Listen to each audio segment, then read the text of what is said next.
You want to set that up over here so you can see? That's okay.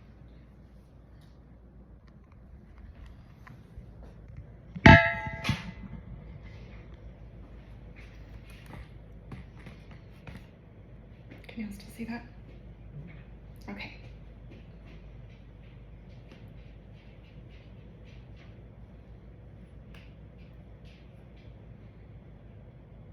Odd, huh? This is how someone who is deaf or hard of hearing may feel when spoken to in English. Hearing loss is so much more common than people think, and many people have a slight to mild hearing loss without knowing. We grow used to straining our ears until the hearing loss is so substantial, hearing devices are absolutely necessary for basic communication. I have grown up with a bilateral, profound, mixed hearing loss and rely on my hearing aids. I got my first pair of hearing aids in intermediate school and rely on them for safety and communication. There is a negative connotation about hearing loss, but after understanding the causes and types of hearing loss, how it can affect one's life both positively and negatively, and how easily one could support a deaf or hard of hearing person, we can see it is not a hearing loss, it is a deaf gain. Okay.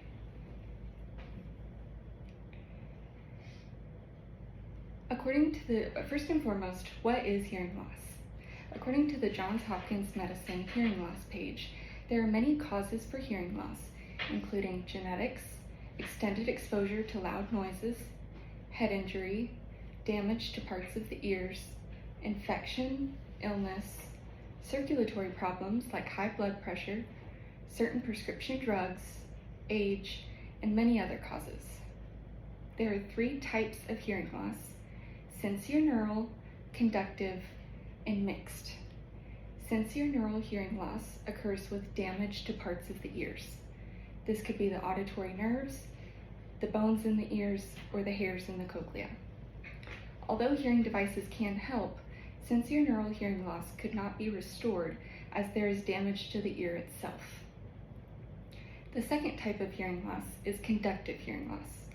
This occurs with blockages such as wax or objects, fluid, infections, or eardrum injury.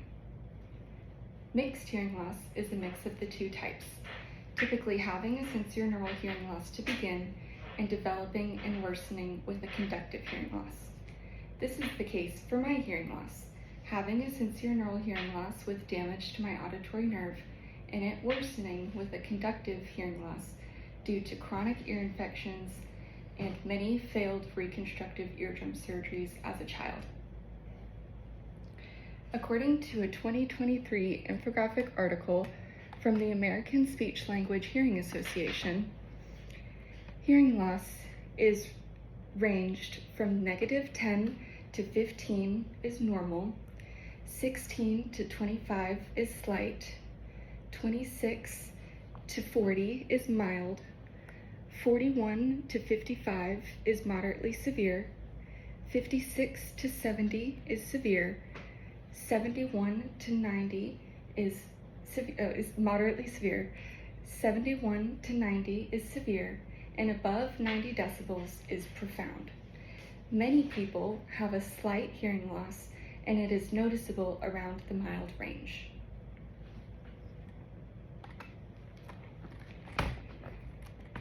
There is no surprise that there is a negative connotation with hearing loss. According to the National Institute on Deafness and Other Communication Disorders, 90% of deaf children are born to hearing families.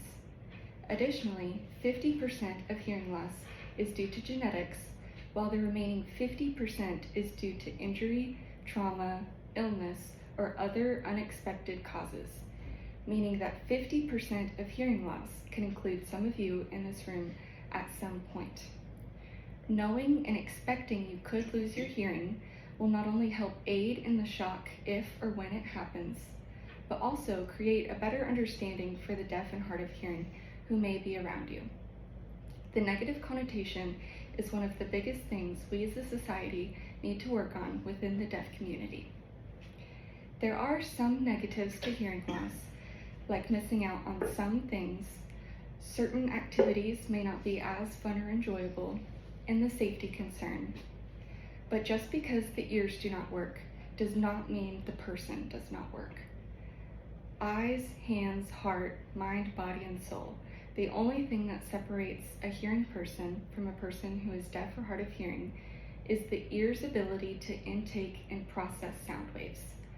Deaf people can drive, have children, have amazing and successful careers, and live life to the absolute fullest. When parents find out their child is deaf, it is immediate sadness about the loss of what they won't have. Parents mourn their children's inability to do sports, engage in school, socialize, learn, and grow into happy and healthy adults. When we take a step back, we can see through cooperation and understanding, deaf people can mingle with any type of person in any situation. Adults who have lost their hearing tend to fall into a deep depression because of loneliness, isolation, and a gap of communication. While it is a full language to learn, sign language would open up a world of possibilities. Where some would lack some verbal communication in things like karaoke night, although not impossible, the deaf and hard of hearing gain a whole language and culture. Deaf culture is so in-depth, creating a web of support. One would gain even more communication skills, a full language, culture, and people who relate and identify with you. When we take a step back, we can see the loss of hearing does not equal, the loss of hearing does not equal the gain of language and culture. I believe there is much gain to hearing loss. Now that we know a bit more about hearing loss, let's discuss some ways you could support yourself or someone you may know who is lost or is losing their hearing. Sign language is by far the most important way you could show your support. Even if it's just the alphabet and a few basic signs, it opens the door to communication. The Deaf Hearing Communication Center website has a list of tips for effective communication with a person who is deaf or hard of hearing. Some items on their list include: do not yell, speak too loud, or mumble, face the person and maintain good eye contact, use written communication but make sure it is understood clearly, do not overemphasize facial expressions or lip movements, do not speak too fast or too slow, avoid background noise, use pictures or visual aids, remain patient and relaxed, take advantage of technology to type or text, and most importantly, ask the individual their preference. Speaking to someone who is deaf or hard of hearing does not need to be difficult. Both parties just need to be willing to communicate. If the hearing person can meet the deaf person halfway, this is the best way to show your support, compassion, and care. I hope you have learned some new facts and information about deafness and hearing loss, as well as some ways you may be able to support yourself or someone you may know who has lost or is losing their hearing. After understanding the causes and types of hearing loss, how it can affect one's life both positively and negatively, and how easily one could support someone who is deaf or hard of hearing, we can now clearly see it is not a hearing loss, it is a deaf gain. Thank you.